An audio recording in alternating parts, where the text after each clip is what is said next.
नमस्कार। नेप्स्कुनको डिजिटल पत्रिका साको सावाजको आजको अङ्कमा हाम्रा अतिथि हुनुहुन्छ राष्ट्रिय सहकारी महासङ्घका उपाध्यक्ष एवं राष्ट्रिय सहकारी ब्याङ्कका निवर्तमान अध्यक्ष एवं वर्तमान पदेन सञ्चालक, राष्ट्रिय सहकारी विकास बोर्डका पूर्व सञ्चालक एवं सहकारी सम्बन्धी विभिन्न समितिहरू, सरकारद्वारा गठित समितिहरूमा सक्रिय रूपमा सहभागी भएर काम गरिसक्नुभएका लामो अनुभवका धनी रमेश प्रसाद पोखरेल, आउनुहोस् उहाँलाई हामी स्वागत गरौँ। नेप्स्कुनको डिजिटल पत्रिका साकोस आवाजमा यहाँलाई हार्दिक स्वागत छ। धन्यवाद यहाँलाई। सहकारी क्षेत्रमा यहाँको लामो अनुभवले अहिलेको गति र दिशालाई कसरी विश्लेषण गर्नुहुन्छ? मूलतः सहकारी अभियान नेपालको सन्दर्भमा मात्रै नभएर यो विश्वव्यापी रूपमै एउटा लोकप्रिय अभियानको रूपमा स्थापित हुँदै गएको छ। यो एउटा छुट्टै इकोनोमी मोडलको रूपमा अहिले विश्वले यसलाई मूल्याङ्कन गर्ने, हेर्ने गरेको मैले देखिरहेको छु। वास्तवमा सहकारी अभियान भनेको विकासवादी अभियान हो। त्यसैले नेपालको सन्दर्भमा पनि हामीले राजनीतिक परिवर्तनको छेडलाई पार गर्यौँ। अब हामी विकासको छेडमा प्रवेश गरेका छौँ। त्यसैले नेपालको सन्दर्भमा सहकारी अभियानले पहिलो प्राथमिकता प्राप्ति गरेको छ। पहिले विगतमा सहकारी अभियान नियन्त्रित साझा कार्यक्रमको रूपमा रह्यो। सबै आदरणीय श्रोताहरू, हामी सबैलाई त्यो कुरा जानकारी छ। जब लोकतन्त्र र प्रजातन्त्र कुनै पनि मुलुकमा हुन्छ, त्यो मुलुकमा सहकारी अभियान पनि अन्तर्राष्ट्रिय सहकारीको मूल्य, मान्यता र सिद्धान्त अनुसार अगाडि बढ्छ। हाम्रो नेपालको सन्दर्भमा पनि हामीले 2013 साल चैत्र 20 गतेदेखि संस्थागत रूपले सहकारी अभियानलाई नेपालमा सुरुवात गरेको भए तापनि जब पहिलो पटक निर्वाचित सरकारको नेतृत्व स्वर्गीय विश्वेश्वर प्रसाद कोइरालाले गर्नुभएको थियो, उहाँले इजरायल भ्रमण गरे पश्चात 2016 सालमा सहकारी ऐनको प्रादुर्भाव गर्नुभयो। तर 2017 साल पौष 1 गतेको राजनीतिक घटनासँगै नियन्त्रित साझा कार्यक्रमको रूपमा सहकारी अभियान अगाडि बढ्यो। सङ्ख्यात्मक रूपले पनि त्यसले फड्को मार्न सकेन। करिब 800 को हाराहारीमा सङ्घ संस्थाहरू मात्रै खुल्न सके। जब बहुदलीय व्यवस्थाको पुनर्बहाली भयो, त्यस पछाडि 2048 सालमा सहकारी ऐनको प्रादुर्भाव भयो, अहिलेको यो पछिल्लो ऐन। त्यस पछाडि अन्तर्राष्ट्रिय सहकारीको मूल्य, मान्यता, सिद्धान्त अनुसार हामी अगाडि बढ्यौँ। यहाँहरू सबैलाई थाहा छ, श्रोताहरूलाई थाहा छ, अभियानले एउटा फड्को मारेको छ। नेपालको सहकारी अभियानले सङ्ख्यात्मक रूपले करिब 35,000 सहकारी सङ्घ संस्थाहरू स्थापना गर्न हामी सफल भएका छौँ। सहभागिताको हिसाबले करिब 65 लाख नेपाली जनता सहकारीको सदस्य बनेको तथ्याङ्क छ। वित्तीय कारोबार जुन नेप्स्कुनले आज एउटा डिजिटल प्रविधिबाट चाहिँ के भने यो कार्यक्रम समेत एउटा के भने प्रसारण गरिरहेको छ। नेप्स्कुनको ठुलो भूमिका छ विगतदेखि नै, र वित्तीय क्षेत्रको अभिभावकत्व प्रदान गर्ने अङ्गको रूपमा नै नेप्स्कुन मानिन्छ। र यो अन्तर्राष्ट्रिय क्षेत्रमा पनि बचत तथा ऋणको सङ्घले त्यसरी नै भूमिका निर्वाह गरिरहेका छन्। र कुल वित्तीय कारोबारको करिब 20-21% को हिस्सा सहकारी क्षेत्रले ओगटेको छ। करिब 7 खर्बभन्दा बढीको कारोबार सहकारी क्षेत्रबाट भएको भन्ने तथ्याङ्क छ। यी सबै तथ्याङ्क र अन्य अरू समग्र प्रगति जुन छ होइन, महिला सशक्तिकरणको हिसाबले, वित्तीय साक्षरताको हिसाबले, अनि कभरेजको हिसाबले, हिजो मुलुकमा चाहिँ के भने राजनीतिक द्वन्द्व भएको बेला जहाँ जुन क्षेत्रमा निजी क्षेत्र जान नचाहने, सरकार पुग्नका निमित्त कठिन भइरहेको क्षणमा सहकारी अभियान त्यहाँ पुगेर जनतालाई सेवा दिने जुन कामहरू गरे, यी सबै तथ्याङ्क, यी सबै गरेको योगदानका कारणले गर्दा अहिले नेपालको संविधान 2072 मै 3 खम्बे अर्थनीति भनेर उल्लेख गरिएको छ। र त्यसै आधारमा सहकारी ऐनको पनि प्रादुर्भाव भएको छ। त्यस आधारमा नियावली बनेको छ। र अबको सहकारी अभियान भनेको अहिलेसम्म हामीले सङ्ख्यात्मक रूपले अगाडि बढ्ने, त्यस पछाडि पुँजीगत हिसाबले त्यसलाई के भने मजबुत बनाउँदै जाने र एउटा चाहिँ के भने सुसूचित गर्ने हिसाबले अगाडि बढाउँदै गऱ्यौँ। अब हामी उत्पादनको क्षेत्रमा, व्यावसायिकताको क्षेत्रमा, टेक्नोलोजीको क्षेत्रमा जानुपर्ने युगको रूपमा चाहिँ मैले सहकारी अभियानलाई देखेको छु। र यस दिशातर्फ सहकारी अभियान अगाडि बढिरहेको छ। यहाँले भन्नुभयो जस्तै सहकारीको विकास, वृद्धि राष्ट्रिय पुँजी निर्माणमा योगदान त छँदैछ, तर पछिल्लो समयमा चाहिँ सहकारीको कुरा गर्दाखेरि सहकारीको सैद्धान्तिक धरातलमा एक हिसाबले सरकारी पक्षबाट, राज्य पक्षबाट केही खालको हस्तक्षेप भएको भन्ने आवाजहरू पनि अलि बढी नै सुनिन थालेको छ। यहाँले के महसुस गर्नुभएको छ? सहकारी भन्ने बित्तिकै यो स्वनियमनमा चल्ने अभियान हो र यो जनताद्वारा जनताकै निमित्त हामी सहकारीमा भन्ने गर्छौँ, सदस्यद्वारा सदस्यकै निमित्त गरिने अभियान हो।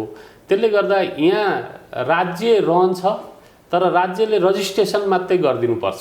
यो अन्तर्राष्ट्रिय मूल्य मान्यता र सिद्धान्त हो। यो दर्शन पनि, सहकारीको दर्शन पनि यही आधारमा अगाडि बढ्छ।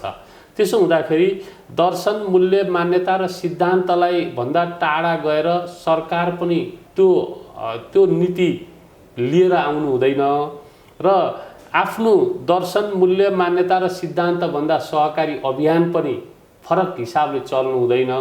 कहिलेकाहीँ मैले के देखिरहेको छु भने नेपालकै सन्दर्भमा पनि कुनै सहकारी संस्थाहरूमा केही दुर्घटनाहरू भएका, केही दुर्घटना हुन सक्ने सङ्केतहरू देखिएका छन् र उनीहरूलाई सूक्ष्म विश्लेषण गर्दाखेरि उहाँहरू सहकारीको दर्शन, मूल्य मान्यता र सिद्धान्तभन्दा टाढा रहेको हामी पाउँछौँ। त्यसो हुँदाखेरि हामी अहिले सरकार पक्षले कतै त्यो खालको विश्लेषण गरेर केही गर्न खोजेको हो भने पनि त्यो सहकारी अभियानले त्यसलाई न्यून गर्नुपर्छ। हामी देखिरहेका छौँ, सहकारी अभियानभित्रबाट हामीले लबिङ गऱ्यौँ, संविधानमा यो कुरा आयो। सहकारी अभियानबाट हामीले लबिङ गऱ्यौँ, विगतको भन्दा सहकारी ऐन 2074 व्यावसायिकतामा आधारित छ भन्दा फरक पर्दैन। तर केही घटनाहरू यहाँले भन्नुभए जस्तै केही घटनाहरू अहिलेको समय सापेक्ष तत्काल त्यसलाई चाहिँ कार्यान्वयन गर्न नसकिने हो कि भन्ने हामीलाई पनि महसुस भएको छ।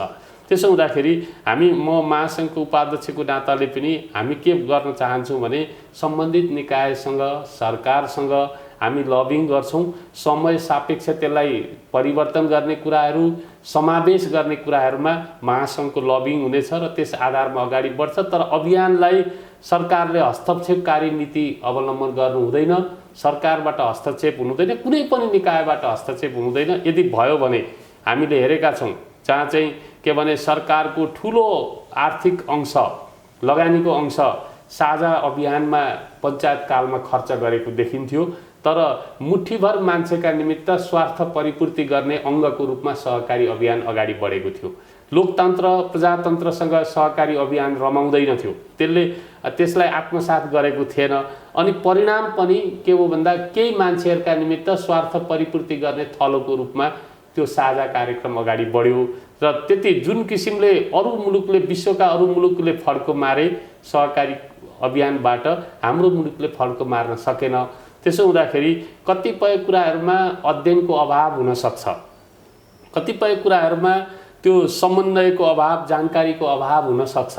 हामी अभियानको तर्फबाट सम्बन्धित निकाय र त्यस्ता निकायहरूलाई चाहिँ के भने जानकारी गराउनुपर्छ र यहाँले भन्नुभएको यदि कतै त्यस्तो हस्तक्षेप छ भने त्यसलाई सुधार गर्नुपर्छ र प्रष्ट धारणा भनेको महासङ्घको पनि यही सोच हो। कहीँबाट यो अभियान जसरी अन्तर्राष्ट्रिय उसको आफ्नो सिद्धान्त छ, मूल्य छन्, मान्यता छ, त्यसले गाइडेड गरेर अगाडि बढ्नुपर्छ, सरकारले गाइडेड गरेर अगाडि बढ्ने होइन। अब यो जल्दो बल्दो विषय सन्दर्भ ब्याज दरको कुरा सहकारीमा जब यो विषय उठ्छ, ब्याज दर निर्धारणको कुरा र पुनरावलोकनको कुरा, यो विषय अलि पेचिलो बन्छ। यहाँको धारणा के छ यस विषयमा? हामीले विगतदेखि नै सहकारी क्षेत्रमा एक खालको एकरूपता, ब्याज दरमा एकरूपता हुनुपर्छ भन्यौँ।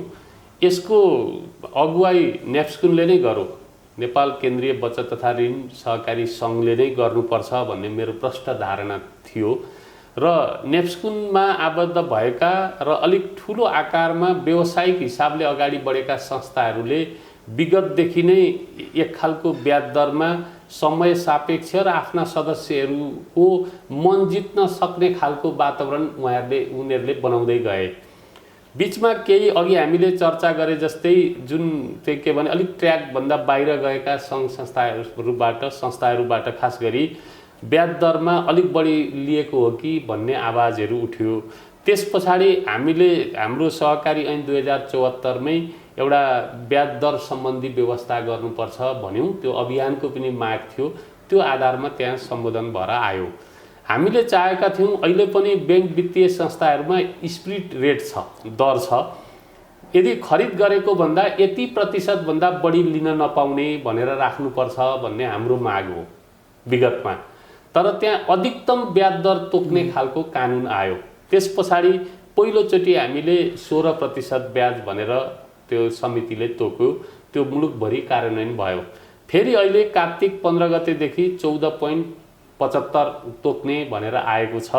अहिले पनि अभियानमा हामी भनिरहेका छौँ यो पनि बढी भयो ब्याज दर। सबै क्षेत्रबाट वातावरण क्लियर बनाउनुपर्छ र अरू बैंक वित्तीय संस्थाहरूको पनि त्यही किसिमको चाहिँ के भने दर हुनुपर्छ, ब्याज दर हुनुपर्छ र हामीलाई पनि आउने स्रोतमा पनि कम लागतमा प्राप्ति हुने वातावरण बन्नुपर्छ। त्यसो भइदियो भने सिंगल डिजिटमा सहकारी क्षेत्रबाट कर्जाको ब्याज दर तोकिनुपर्छ भन्ने मेरो धारणा हो। र जुन अहिले यहाँले उठाउनु भएको विषयमा ट्याक्कै भन्दाखेरि चाहिँ यो सन्दर्भ ब्याज दरको कुरामा अधिकतम ब्याज दर तोक्ने भन्दा पनि त्यो स्प्लिट दर तोक्ने गरीको वातावरण चाहिँ बनाउनुपर्छ, जसले गर्दा यो फरक हुन सक्छ। ब्याज भनेको बजारसँग तुलना हुने हो, ब्याज बजारले तय गर्छ। यदि बजार महँगो हुन्छ ब्याज पनि महँगो हुन्छ, यदि बजार सस्तो हुन्छ त्यो पनि सस्तो हुन्छ। वस्तु हेर्नुहुन्छ यहाँले उत्पादन गरेको वस्तु, यदि उत्पादित वस्तुको मात्रा बढी हुन्छ मूल्य न्यून हुन्छ, केही उत्पादित वस्तुको मात्रा न्यून हुन्छ मूल्य केही बढेर जान्छ। बजारमा तरलता पर्याप्त हुन्छ त्यस पछाडि यता ब्याज दरमा पनि केही कमी हुन्छ। बजारमा तरलता सर्टेज हुन्छ ब्याज दर पनि वृद्धि हुन्छ। सिद्धान्त एउटै हो, तर हामी सिद्धान्तभन्दा अलिक बाहिर गएका छौँ। यसले गर्दाखेरि यो पछि भविष्यमा अहिले जे छ, मेरो यसमा खण्डन होइन, यो जे छ ठिक छ, तर यसलाई कार्यान्वयन गराउनका निमित्त अलिक व्यवहारिक खालको पोलिसी नीति भएन। हामी भविष्यमा यसलाई चाहिँ त्यो स्प्लिट रेटमा चाहिँ यसलाई रूपान्तरण गरेर जानुपर्छ भन्ने सोचमा छौँ। त्यस किसिमले अगाडि बढ्नुपर्छ भन्ने मेरो व्यक्तिगत धारणा पनि हो। अब अर्को विषय भनेको दोहोरो सदस्यताको विषय छ। त्यो विषयमा पनि यहाँलाई जानकारी नै छ। हिजो भर्खरै सर्वोच्चमा रिट निवेदन पनि परेको छ त्यसको खारेजी विरुद्ध। यसको कार्यान्वयनको सम्भावना अहिलेको परिस्थितिमा कतिको सम्भव छ र चुनौतीहरू के छन् जस्तो लाग्छ यहाँलाई? अब यो अत्यन्तै महत्त्वपूर्ण प्रश्न राख्नु भएको छ। म यहाँलाई धेरै धन्यवाद दिन पनि चाहन्छु। वास्तवमा एकदमै अहिले हाम्रो सहकारी अभियानभित्र 2077 साल असोज मसान्तसम्ममा दोहोरो सदस्यताको अन्त्य हुने भन्ने हो। दोहोरो सदस्यता भन्नाले कतिपय चाहिँ के भने सहकारी अभियानले बुझेको छैन। मात्रै के हो भन्दा अभियान कर्मीहरूलाई पनि म अनुरोध गर्न चाहन्छु, एउटै पालिकाभित्र एउटा बचत तथा ऋणको सदस्य हुनुहुन्छ भने अर्कोमा नबन्ने, विषयगत एउटामा भन्दा बाहेकमा नबन्ने भन्ने कुरा हो। पहिले हामीले यो छलफल गरिरहँदाखेरि गाउँपालिकाहरूको सङ्ख्या पनि ठुलो थियो, सङ्ख्या थियो। यो मुलुकको संरचनाको हिसाब, राजनीतिक संरचनामा पनि अहिले फरक भयो। हामीले यति ठुलो सङ्ख्यामा, यति सानो सङ्ख्यामा र यति ठुलो कभरेज एउटा पालिकाले कभर गर्ला भन्ने पनि पहिले त्यतिखेर चर्चा भएको थिएन र यो धेरै वर्ष अगाडिदेखि चर्चा भएको विषय थियो। र यसलाई मेरो व्यक्तिगत रूपले भन्नुहुन्छ भने एउटा पालिकामा एउटा विषयमा एउटामा बस्दाखेरि फरक पर्दैन, तर आजैदेखि कार्यान्वयन गर्ने भन्ने कुरामा हामीमा यो स्वाभाविक रूपले कन्फ्युजन हुनु र कठिन हुनु यो कुनै दुविधा छैन। यो चाहिँ स्वाभाविक कठिन भएको छ। हामीले चाहेका थियौँ यो अभियान सँगसँगै दुईटा कार्यक्रम हामी चलाउँछौँ। एउटा मर्जरको कार्यक्रम, जसले गर्दाखेरि एउटा गाउँपालिकामा एउटा पालिकाभित्र 10वटा 15वटा सहकारी संस्था बचत तथा ऋणको हुनुहुन्छ। हामी यहाँ हेरिरहेका छौँ कुनै चाहिँ के भनेदेखि पालिकामा त 3000 भन्दा बढी पनि बचत तथा ऋणकै देख्यौँ। काठमाडौँ उपत्यकाभित्र झन् ठुलो समस्या छ, तराईतिर पनि ठुलो सङ्ख्यामा छ। हामीले मर्जरलाई पनि यो दफाले मर्जरलाई पनि सपोर्ट गर्छ भन्ने थियो र त्यस पछाडि मर्जर अभियान चाहिँ गुणात्मक रूपले अगाडि बढ्छ भन्ने थियो।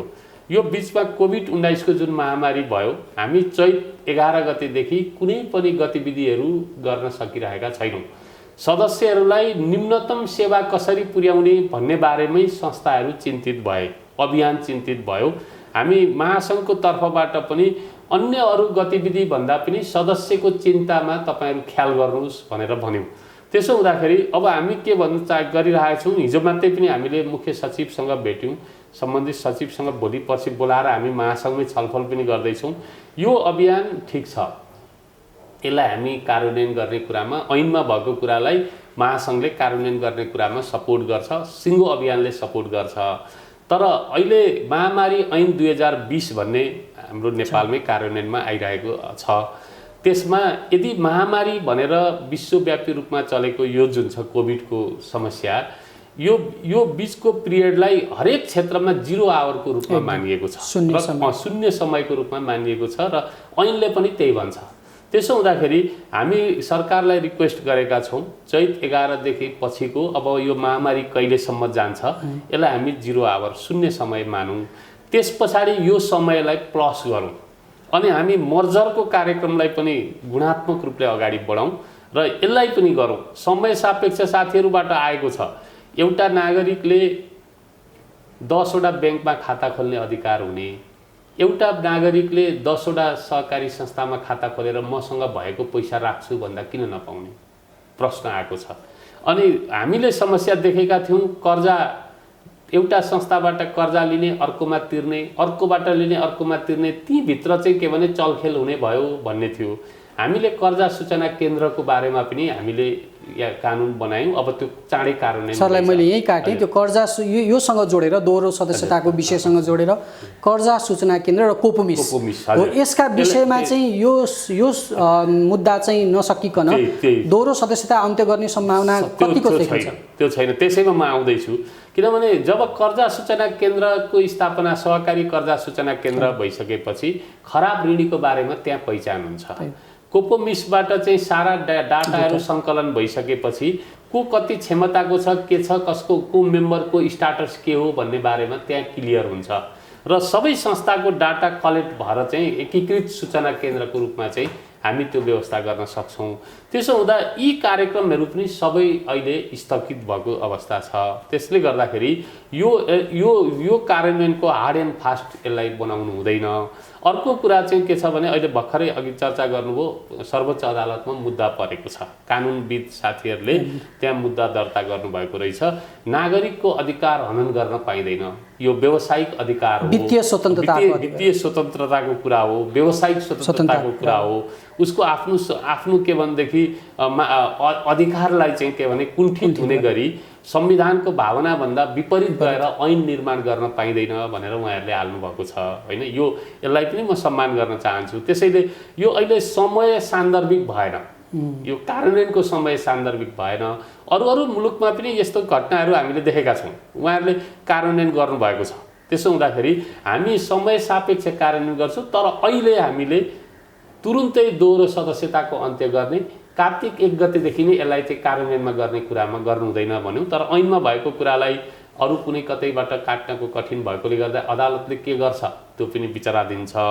अर्को कुरा चाहिँ अनुगमन निरीक्षणको कुरालाई त्यो महामारी ऐन 2020लाई टेकेर यो 0 आवर मानेर अगाडि बढ्नुपर्छ भनेर हामीले सुझाव विभागलाई पनि दिएको छौँ, माननीय मन्त्रीज्यूलाई पनि भनेका छौँ, सचिवज्यूलाई पनि भनेको छौँ र यसै सन्दर्भमा हामी 1-2 दिनभित्रमै हामी चाहिँ यही सरकारवाला सबैसँग चाहिँ के भने छलफल गर्ने र यसलाई यसरी जाने भन्ने, जसरी हामीले साधारण सभा गर्ने सम्बन्धीको एउटा चाहिँ दिशा निर्दिष्ट गऱ्यौँ, जसले गर्दाखेरि धेरै सहकारी संस्थाहरूले समयमै साधारण सभा सम्पन्न गर्दै हुनुहुन्छ। त्यसै गरी यसको बारेमा पनि हामी एउटा केही निकास निकाल्छौँ र निकास भनेको यसलाई शून्य समय मान्ने, पछि लिएर जाने, समय सापेक्ष फेरि यसलाई के गर्ने भन्ने बारेमा पछि छलफल गर्ने। अब सहकारीमा चाहिँ सुशासनको कुरा एकदमै यहाँले पनि भन्नुभयो, सबै क्षेत्रबाट उठ्ने कुरा हो र हुनुपर्छ भन्ने कुरा हो। यसैलाई जोडेर नेप्स्कुनले यहाँलाई अवगत भएकै कुरा हो, विगत लामो समयदेखि नेप्स्कुनको सञ्जालभित्र रहेका सहकारीहरूको लागि, वित्तीय सहकारीहरूको लागि गुणस्तर सुनिश्चितताका कार्यक्रमहरू, एउटा राष्ट्रिय कार्यक्रम प्रोबेसन छ, अर्को एसिया प्रशान्त क्षेत्रीय एक्सेस कार्यक्रम अकुसँग मिलेर सञ्चालन गरिरहेको छ। जस्तै कब्ज भन्ने प्रोग्राम छ, यी यावत कार्यक्रमहरू सञ्चालन गरिरहेको छ। यी कार्यक्रमहरूलाई गुणस्तर सुनिश्चितता, प्रमाणीकरण, एउटा राष्ट्रिय र अन्तर्राष्ट्रिय प्रमाणीकरण सँगै सुशासनसँग जोडेर यहाँले कसरी हेर्नुहुन्छ? होइन, मैले प्रारम्भमै भने वास्तवमा नेपालको सहकारी अभियान यहाँसम्म आइपुग्नका निमित्त नेप्सकुनको ठुलो भूमिका छ। म प्रशंसा गर्न चाहन्छु नेप्सकुनलाई, किनभने सबै नीतिको माउ नीति राजनीति भनिन्छ। सहकारी क्षेत्रमा पनि अगाडि बढ्नको निमित्त वित्तीय अवस्था मजबुत भएन भने हामी अगाडि बढ्न सक्दैनथ्यौँ। अहिले सहकारी क्षेत्रको इज्जत धानेको भनौँ सरल भाषामा भन्दा नेप्सकुनले गरेका गतिविधिहरू, खास गरी बचत तथा ऋणको क्षेत्रमा भएको प्रगतिले हामी उच्च शिर राखेर अगाडि बढिरहेका छौँ। सेकेन्ड फेजमा मैले प्रारम्भमै भने हामी उत्पादन र व्यावसायिकतामा जाँदैछौँ। करिब साना ठुला गरेर 400 उद्योगहरू अहिले नेपालमा सहकारीबाट चल्दैछन्। अनि त्यसै गरी विभिन्न कृषि सहकारी संस्थाहरू, बहुउद्देश्य संस्थाहरूले व्यावसायिकतामा आधारित भएर फर्महरू खोल्न थाल्नु भएको छ। यो दोस्रो चरणमा हो। पहिलो चरण हामी स्थापित हुनका निमित्त पनि बचत तथा ऋणले भूमिका खेल्यो। त्यसको माउसमको रूपमा भनेको नेप्सकुन हो। र अहिले उहाँहरूले विगतमै पनि एउटा ब्रान्डहरू दिने जुन प्रोग्राम छ, कार्यक्रम छ, त्यो प्रशंसनीय छ। अहिले कहिलेकाहीँ म सुन्ने गर्छु फलानु निकायले प्रमाणिकीकरण गरिदिने कि नगरिदिने, फलानाले गर्ने कि नगर्ने, स्वतन्त्र छ। उहाँहरूलाई केही यदि अप्ठ्यारा छन् भनेदेखि जेसुकै कुरामा महासङ्घले गर्ने, सरकारले गर्ने कि नगर्ने, सरकारले किन नगर्ने? 3 खम्बे अर्थनीतिभित्र सहकारी पर्छ। संविधानको भावनाभन्दा बाहिर सरकार कसरी जान सक्छ? त्यसो हुँदा नेप्सकुनले चालेका सबै गतिविधिमा सहकार्य गरेर सरकारका सबै अङ्गहरू, सबै निकायहरू जानुपर्छ। त्यसमा दुविधा छैन। कसरी इन्भल्भ हुने छलफल गर्नु। मैले सुनेको छु, यहाँले प्रश्न भन्नु भएन, मैले सुनेको छु सरकार इन्भल्भ नहुने अनि नेप्सकुनले इन्भल्भ भएर काम गरिदिने, सरकारले प्रमाणिकीकरण गरिदिनु पर्ने भन्ने जुन कुरा छ, त्यो त एक अर्का बीचको समन्वयको कुरा हो। कहिलेकाहीँ क्रस चेक सरकारले गर्नु सक्छ, सम्बन्धित निकायले गर्न सक्छ, तर सङ्घको विश्वास हो, उसले गरेको हिजोको ख्याति हो, हिजोसम्मका गरेका काम हो, अनि हिजो विगतको इतिहास पनि हो। जब त्यही काम विगतमा भएको छ भने अहिले किन नहुने? त्यही काम हिजो एउटा रजिस्ट्रारले गर्नुभएको छ भने अहिलेको वर्तमान रजिस्ट्रारले किन गर्न नहुने? र यी सबै कुरालाई हेरेर म एउटै शब्दमा भन्दाखेरि नेप्सकुनले बचत तथा ऋणलाई स्ट्रङ बनाउनका निमित्त, सुशासित बनाउनका निमित्त, समृद्ध हिसाबले अगाडि बढ्न र दुर्घटना रहित बनाउनका निमित्त जुन प्रोग्रामहरू सञ्चालन गर्छ त्यसलाई महासङ्घको उपल्लो तहको निकाय, हाम्रो अभियानको उपल्लो तहको निकाय महासङ्घले पनि सपोर्ट गर्नुपर्छ, सरकारले पनि सपोर्ट गर्नुपर्छ र अन्य अभियानका अन्य अङ्गहरूले पनि सपोर्ट गर्नुपर्छ भन्ने मेरो भनाइ हो। यहाँ राष्ट्रिय सहकारी ब्याङ्कको निवर्तमान अध्यक्ष र पदेन सञ्चालक पनि हुनुहुन्छ। यही कोभिड-19 को महामारी सुरु भएपछि ब्याङ्क र नेप्सकुन बीच एउटा साझा मुद्दाहरूमा सहकार्य गरेर अघि बढ्ने भन्ने खालका कार्यक्रमहरू पनि सुरु भएको छ। कुनै कुनै बेलामा यी दुईलाई प्रतिस्पर्धीको रूपमा पनि एक हिसाबले बजारमा हेर्ने चलन छ। यहाँले कसरी लिनुहुन्छ यो विषयलाई? अब राष्ट्रिय सहकारी ब्याङ्कको म 2 कार्यकाल अध्यक्ष भएँ र 1 कार्यकाल सञ्चालक र स्थापना कालदेखि गर्दा मेरो राष्ट्रिय सहकारी ब्याङ्कमा करिब 18 वर्षदेखि निरन्तर रूपमा त्यहाँको आबद्धता छ। अहिले पनि यहाँले भन्नुभयो जस्तै विनियम संशोधन गरेर साथीहरूले पदेन सञ्चालक भनेर राख्नु भएको छ। मेरो त्यहाँ अहिले बैठकहरूमा सहभागिता भइरहेको छ। विगतमा हामीले निवर्तमान अध्यक्ष, त्योभन्दा पूर्व अध्यक्षसँग पनि मैले बैठक हामी छलफल गरेर ब्याङ्क एउटा व्यावसायिक संस्था हो, उसले व्यवसाय गर्छ, उसले ब्याङ्किङ व्यवसाय गर्छ। त्यसभित्रका सबै फङ्सनहरू नेपाल राष्ट्रिय ब्याङ्कबाट समेत सीमित ब्याङ्किङ कारोबारको इजाजत भएको हुँदा वित्तीय कारोबारसँग जोडिएका अर्थात् ब्याङ्किङ कारोबारसँग, खास गरी ब्याङ्किङ कारोबारसँग जोडिएका विभिन्न प्रोडक्टहरूको परिचालन राष्ट्रिय सहकारी ब्याङ्कले गर्नुपर्छ। र नेप्सकुन यो अभियानको एउटा चाहिँ के भने नेतृत्वदायी सङ्घ हो बचत तथा ऋणको। उसले आफ्ना मेम्बरहरूलाई प्रवर्धन गर्ने, उसले वित्तीय प्रवर्धन गर्छ, तालिम दिन्छ, अन्य अरू कार्यक्रमहरू जे छ, इन्टरनेसनल रिलेसन छ, इन्टरनेसनल चाहिँ के भनेदेखि भिजिट गराउँछ, अनुभव आदान प्रदान गर्छ यी सबै काममा नेप्स्कुनले अगाडि बढ्नुपर्छ र एउटा रथका दुईटा पाङ्ग्राको रूपमा अगाडि बढ्नुपर्छ र नेप्स्कुन मेम्बर बेस कारोबार गर्छ, बैंक पनि मेम्बर बेस गर्छ, तर बैंक होलसेल मेम्बर बेस कारोबार गर्छ। त्यसो हुँदा साना साना आकारका वित्तीय समस्याहरू नेप्स्कुनले पुरा गर्ने, ठुलो आकारको वित्तीय समस्याहरू आवश्यकताहरू बैंकले पुरा गर्ने, यो किसिमले अगाडि बढ्नुपर्छ। तर कहिलेकाहीँ चाहिँ के भने दुईटै वित्तीय कारोबार गर्ने भएको हुँदा केही विवादहरू भएको देखिन्छ। यसलाई एक आपसमा छलफल गरेर गर्नुपर्छ। मैले बिचमा पनि मैले भनेको छु, साथीहरूलाई अनुरोध पनि गरेको छु र गर्नु पनि पर्छ। हाम्रो कामको चाहिँ के भने वर्गीकरण गर्दा पनि हुन्छ। नेप्स्कुनले के गर्ने, हामी अहिले अघि भने जस्तै हैन, दुईटैले गरे पनि त्यो कामको वर्गीकरण हुन्छ, साइजमा पनि वर्गीकरण गर्न सकिन्छ।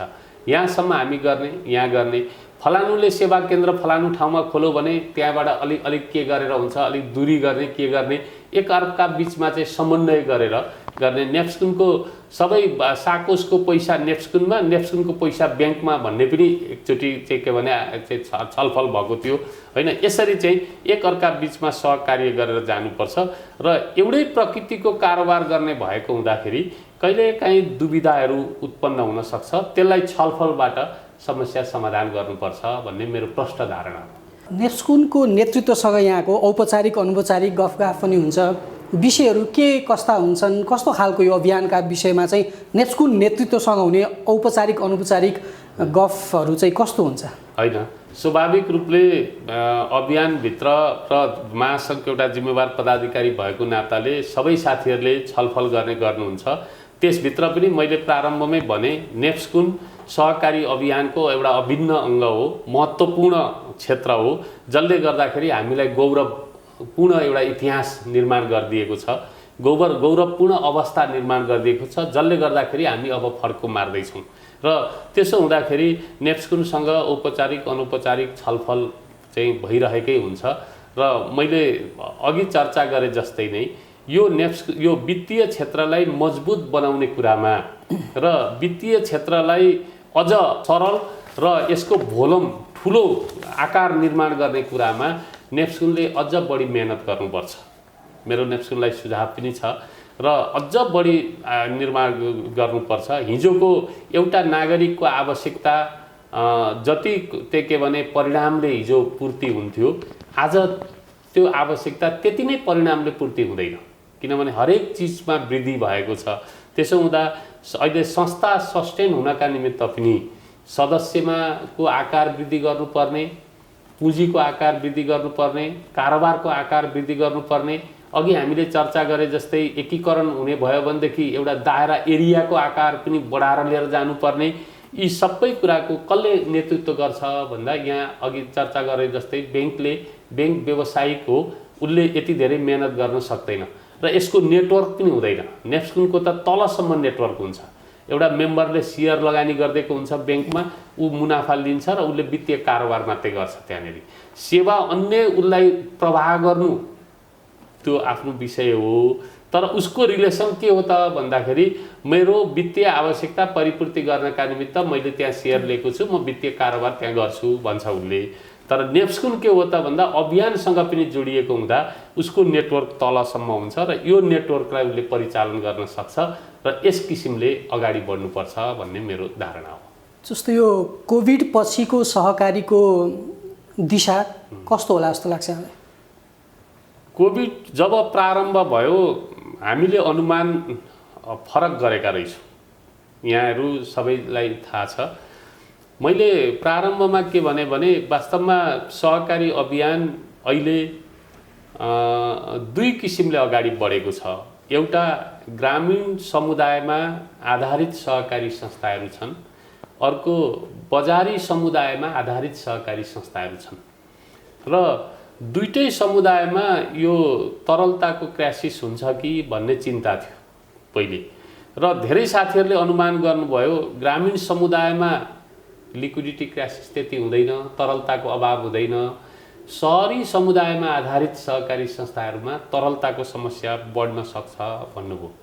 तर ठिक त्यसको उल्टो के भइदियो भन्दा बैंक वित्तीय संस्थाहरूले बचतमा ब्याज न्यून गरिदिए अनि यता सहकारीको ब्याज एज इट इज रहेको कारणले गर्दा या सहकारी संस्थामा अलिक बढी भएकोले गर्दाखेरि पनि मेम्बरहरूको आकर्षण चाहिँ सहकारी संस्थामै बढ्यो। अर्को कुरा, बजारमा तरलता पर्याप्त मात्रामा भइदियो, त्यसलाई चाहिँ के भने उहाँहरूले चाहिँ त्यो लगानी गर्ने खालको वातावरण पाउनु भएन र अहिले तरलता नै नभएर संस्थामा सङ्कट भयो भन्ने कुरा त्यति सुनिएको छैन। एकाध दुई घटनाहरू त स्वाभाविक रूपले हुन्छन्, त्यो देखियो। तर मैले देखेको यहाँले राख्नुभएको प्रश्नमा चाहिँ अबका दिन भनेको वित्तीय सङ्कटका दिन आउँछन् भन्ने आर्थिक विश्लेषकहरूको भनाइ छ। किनभने हामी अहिले आयातमा पनि कमी भइरहेको छ, निर्यातमा पनि कमी भइरहेको छ, बजारको एक्टिभिटिज पनि हेर्नुहुन्छ भने न्यून छ। दोकानहरू खुल्ला छन्, पसलहरू खुल्ला छन्, ग्राहकको मुभमेन्ट कम छ। त्यो भनेको भविष्यमा वित्तीय सङ्कटको सङ्केत हो। वित्तीय परिचालन जब हुँदैन त्यो बेला वित्तीय सङ्कटको चाहिँ के भने हामीले चाहिँ समाधान गर्नुपर्ने क्षण आउँछ र अब भोलि दिन प्रतिदिन संस्थाहरूमा लगानी गरेको पैसा नउठ्ने, मेम्बरहरूसँग पैसाको क्राइसिस हुन्छ, अभाव हुन्छ, उहाँहरू पेमेन्ट दिनुहुन्न, नयाँ उद्योगहरू स्थापना हुँदैनन्, रोजगारी सिर्जना हुन सक्दैन। हामी बढी एउटै क्षेत्रमा, खास गरी कृषिमा हामी केन्द्रित हुन्छौँ, जहाँबाट उत्पादन भएको वस्तु त्यो आपूर्तिमा बाहिर निर्यातमा जाँदैन, त्यो आन्तरिक व्यवस्थापनमै त्यो खपत हुन्छ। त्यसले के गर्छ भन्दा जीवनयापन त हुन्छ तर वित्तीय परिचालन हुँदैन। वित्तीय परिचालन नभइसकेपछि त्यतिखेर वित्तीय क्षेत्रमा चाहिँ त्यसले सपोर्ट हुँदैन। हामी खान त पाउँछौँ तर कारोबार गर्न पाउँदैन। जीविकोपार्जनको लागि ठिक्क हुन्छ। हाम्रो त्यो खान र बाँच्न त सक्यौँ तर त्यसले नयाँ एक्टिभिटिजहरू केही पनि गर्न पाउँदैन। जहाँ छोराछोरीहरू हिजो पढ्थे, बाहिर जान्थे, उच्च शिक्षा हासिल गर्थे, यी सबै कुरामा ब्रेक, अहिले हामी 8-9 महिनामा त ब्रेक भइसकेको छौँ। यसले हामीलाई वर्षौँ हामीलाई असर गर्छ। त्यसो हुँदाखेरि हामीले यसलाई चिर्नका निमित्त अब योजनाहरू बनाउनुपर्छ। त्यसले मैले अघि भने अब लार्ज आकारमा उत्पादनमा जानुपर्छ। सरकारले 3 खम्बे भनौँ 65 लाख नेपाली जनता सदस्य छन्। अब यसो हुँदाखेरि यदि 65 लाख नेपाली जनतालाई सङ्गठित गरेर चाहिँ उत्पादन क्षेत्रमा जाने हो भने हामी काया प्लट गर्न सक्छौँ। यो अभियानको नेतृत्व पनि नेप्स्कुनले गर्नुपर्छ। यसमा सिधै नेप्स्कुनले उत्पादनमा जा, खेती गर मेरो भनाइ होइन। मेम्बरहरूलाई लगाऊ, सदस्यहरू मार्फत जाऊ। यस विषयमा व्यावसायिकतामा आधारित तालिमहरू चलाउनुपर्छ, नयाँ टेक्नोलोजीमा आधारित तालिमहरू चलाउनुपर्छ। वित्तीय हिजो हेर्नुहोस् सङ्कटमा नगद क्यासलेस प्रोग्रामले प्राथमिकता पायो। यहीँ हेऱ्यौँ हामीले, क्यास नचलाऊ भन्यो राष्ट्रिय ब्याङ्कले। सहकारी संस्थामा त्यो व्यवस्थापन हामीले गर्न सकेका छैनौँ। हामी पैसैमा अहिले कारोबार गर्दैछौँ। नयाँ टेक्नोलोजीमा न्यून छौँ, 1% मात्रै संस्थाहरूले त्यो प्रयोग गरिरहेका छन्। यो पक्षमा अब हामी जानुपर्छ। अनि मात्रै हामीले भोलि आउन सक्ने वित्तीय क्राइसिसलाई, सङ्कटलाई हामी पुरा गर्न सक्छौँ। तर मैले आजको दिनभन्दा पनि भविष्यमा चाहिँ अझ बढी चुनौती बचत तथा ऋणको क्षेत्रमा, सहकारी क्षेत्रमा छ भन्ने लागेको छ र यसलाई अझ बढी मेहनत गरेर खास 3टा कुरा, एउटा यसको कारोबारमा वृद्धि गराएर अगाडि बढ्ने, सदस्यको आकारमा वृद्धि गरेर अगाडि बढ्ने, नयाँ टेक्नोलोजीमा आधारित भएर अगाडि बढ्ने र मूलतः ठुलो आकारमा उत्पादन गर्ने क्षेत्रमा लगानी गर्ने। जस्तो हामी जीविकोपार्जनका लागि मात्रै होइन, निर्यात गर्न सक्ने क्षमतामा भयौँ भने अनि त्यसले हामीलाई सपोर्ट गर्छ। त्यस किसिमले अगाडि बढ्नुपर्छ। भविष्य अहिले जति सहज भयो, हिजो त्यही वित्तीय हिस्सालाई नै पनि जोड्न चाहन्छु। जस्तो असारको ब्यालेन्स सिट त दुःख सुख साथीहरूले तानतुन गरेर अलिकति उठ्न बाँकी ब्याजलाई पहिले विगतमा तिरेको पैसालाई जोडेर कर्जामा जोडिदिएर भए पनि ब्यालेन्स सिट लसमा होइन प्रफिटमै देखाउनु भएको छ। मैले धेरैवटा संस्थालाई सोधेँ, बुझेँ, उहाँहरूले भन्नुहुन्छ हामी त दुःख सुख प्लसमै भयौँ भन्नुहुन्छ। पोहोर हामी यति थियो, अहिले त्यसको आधा भए पनि प्लस भयौँ भन्नुहुन्छ। तर यो बिचमा अब पुसमा आइपुग्दाखेरि पोहोर त आधा भयो, अब पुसमा आउँदाखेरि बराबरी हुन्छ, असारमा जाँदाखेरि माइनस हुन्छ।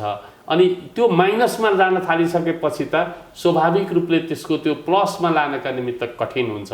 त्यसैले समयमै हामी भर्खर आर्थिक वर्षको सुरुवातीमा छौँ र यो आर्थिक वर्षको चाहिँ के भने अर्धवार्षिकमा पुग्दाखेरि हामीले प्लस गराउन सक्यौँ भने मात्रै र पहिलेको रेसियो गत वर्षको रेसियोलाई कायम गर्न सक्यौँ भने मात्रै वित्तीय सङ्कटबाट जोगिन सक्छौँ। नभए बचत तथा ऋणको क्षेत्रमा दुःखका दिन भविष्यमा आउन लागेको मैले देखेको छु।